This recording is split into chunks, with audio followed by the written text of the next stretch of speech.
name is Christoph Yao Gadesa. I hold MPhils in Mathematics Education. I'll be discussing with you Math 101, Algebra and Trigonometry. We will start with Unit 1, which is on sets and operations on sets. Section 1 of this unit is on basic concepts of set theory. By the end of this section, you should be able to 1. Describe a set in 3 different ways. 2. List the various classes of sets and give at least 2 examples of each. 3. Define subsets and supersets. 4. State the cardinality of a given set. And 5.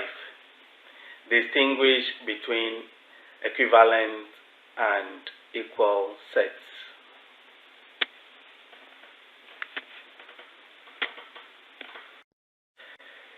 We are now going to describe a set. And in describing a set, we need to be very specific. A set should be well defined so that given any member, we will be able to tell whether that member belongs to the set or not. And so we define a set as collection of distinct objects. Examples of sets are a set of cutlery, a set of odd numbers,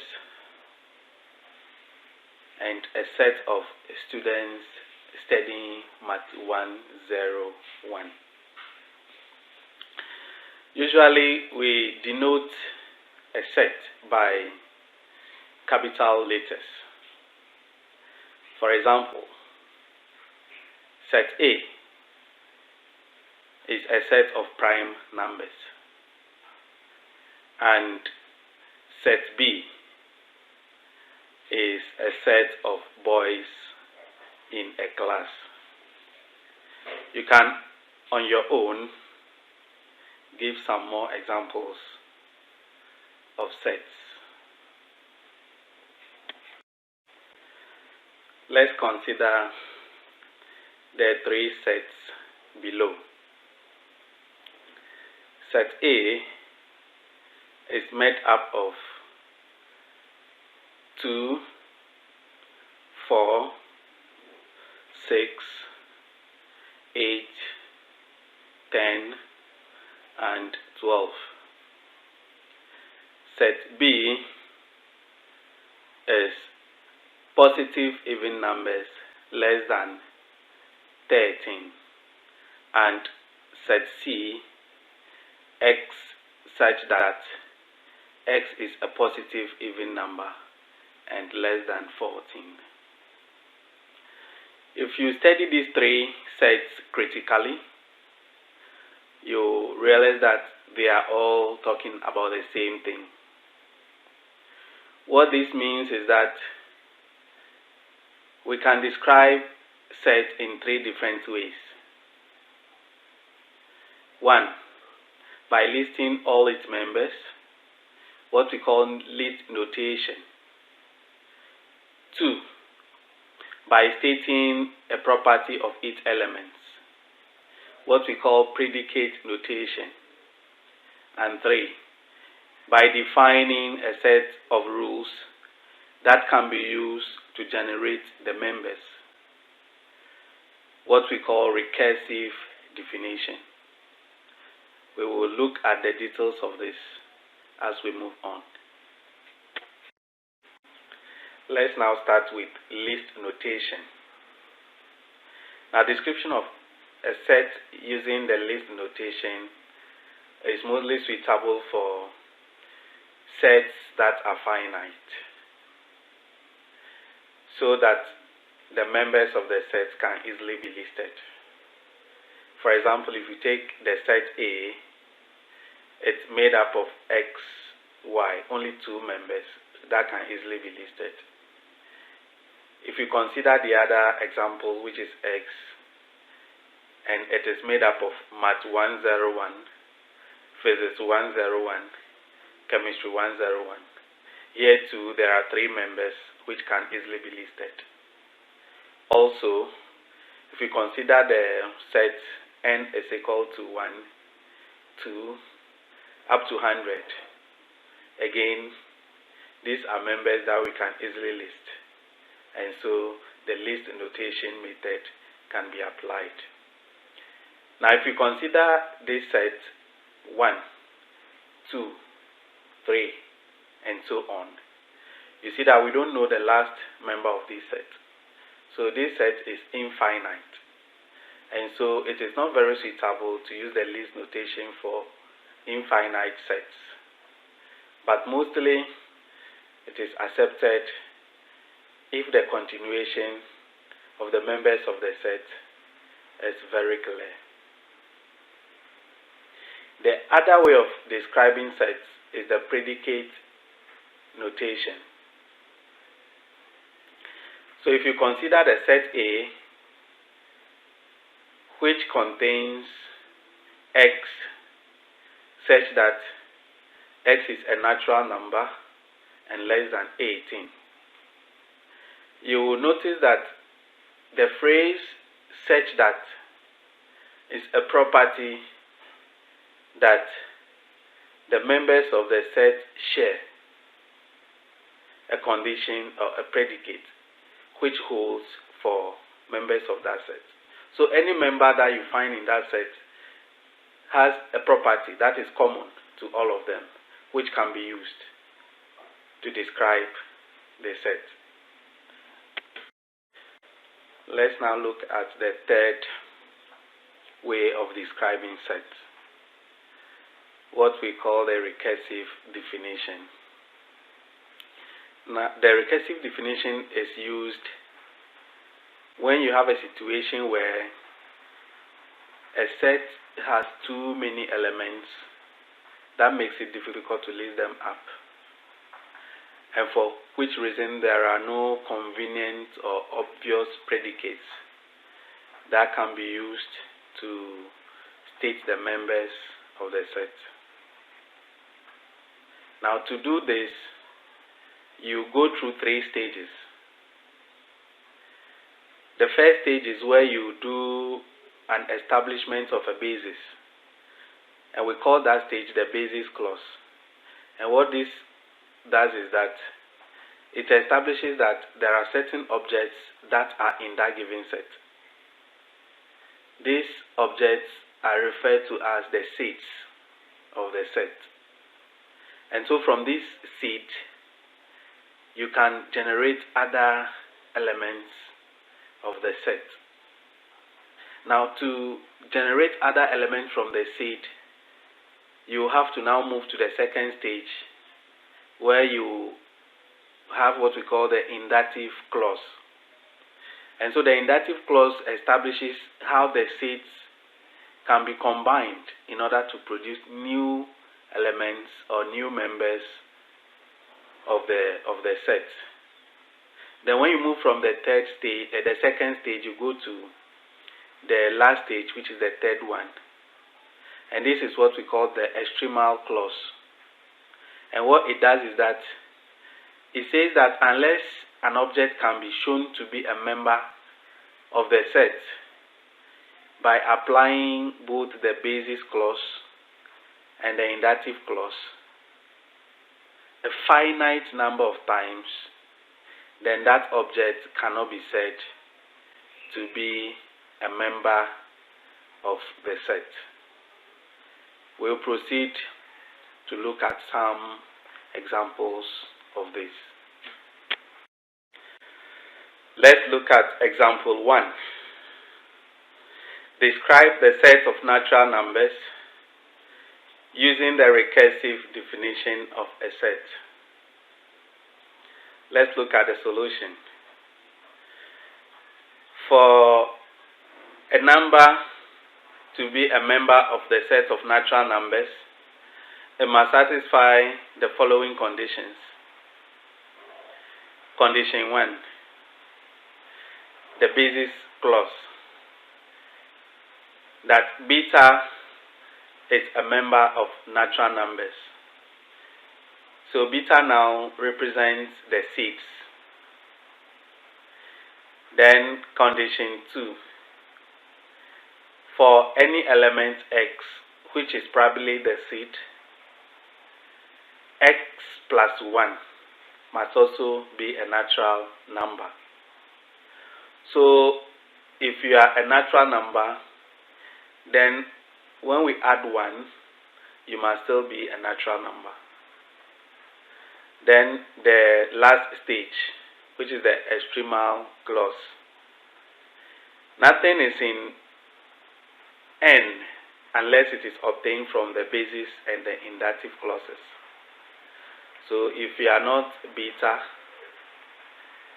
and that if you are x, when we add 1 to you, you will not be a natural number, then you cannot be in the set called the set of natural numbers. We now come to how to classify sets. And sets are classified based on different conditions. You can classify a set based on the number of members it has. So let's look at definition 1. A set which has no members is called a null or an empty set. There are some of the sets that you don't have any elements in them. It is empty. That is the set that we call a null set. It is normally denoted by the curly brackets enclosed without a member in it. For example, set A is equal to days whose names begin with the letter A. So you realize that if you look at the days we have, the 7 days we have in a week, none of them begins with an A. And so that set will be an empty set. The second example, months with 32 days. Set B is made up of all the months that have 32 days.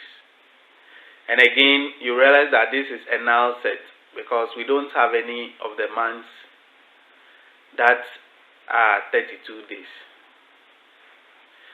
You can give some more examples of null sets on your own and discuss with your friends. Let's continue with the definitions. The next term to define is a unit set. And a unit set is a set that contains only one member. It is also called singleton. For example, the set T contains 0 as a member. And so that set T can be described as a unit set because it contains only one member, that is 0. Now let's look at some more examples.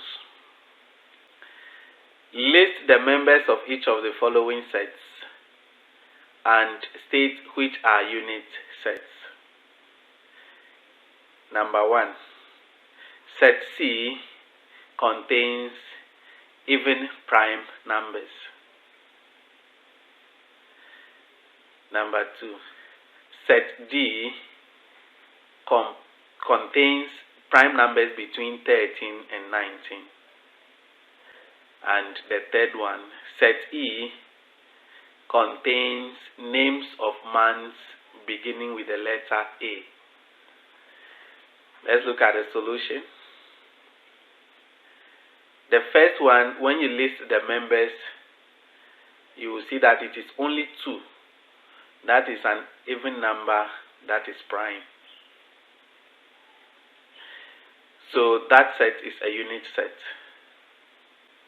If you look at the second one, prime numbers between 13 and 19, the only number you can find there is 17. And so that set is also a unit set. When you look at the third one, you have 2 of the months that will start with A, that is April and August. So the third one is not a unit set. So we looked at description of sets based on the members they have. You can also describe a set based on whether its members are countably infinite or uncountable. So let's look at one definition under this classification too. A set whose members are countable or countably infinite is called a finite set. So this means that the members of the set can be counted, and you can get the last member, even if there are very many, and you can get the last member of that set. They are still countable, so they are finite. Example 4. Set A is made up of number of times a die is tossed before a 6 shows up. Then set B comprises 2, 4, and 6. And then set C, members of a football team. You realize that all these examples are examples of finite sets. Just that the first one, which is set A, is countably infinite. But B is countably finite. C is also countably finite. Let's continue with the classification of sets. And the next one we want to look at is the infinite set. And an infinite set is a set whose members are uncountable. And this is because they are infinitely many. We cannot get to the last member, or the last member is not known. For example, the set A is made up of 2, 4, 6, and so on. There is no way that we will know the last member of this set, because it continues, it goes to infinity. The other set is a set of natural numbers, very many. We cannot list all the members, so it's infinite. The next example is odd numbers, very, very many. You can't finish listing all the odd numbers. So all these examples are examples of infinite sets. Now, We'll look at definition 5, which says, a set which is the collection of all objects in a particular context or theory in the universe is called a universal set. So when you are talking about the mother set of all the sets, then you are talking about the universal set. And it is denoted by the symbol you see there. Let's look at subsets. A set A is a subset of a set B if every member of A is also in B. So A is a smaller set that can be found in B. So A is a subset of B. Set A is a subset of set B is written as this. As you can see here, A is a subset of B. Suppose A contains 2, 4, 6, and 8, and set C contains 2, 3, and 4. You will realize that there is an element in C that is not in A. That element is 3. Because 3 cannot be found in A, but it is in C, set C cannot be said to be a subset of A. For set C to be a subset of A, all the members in C should be found in A.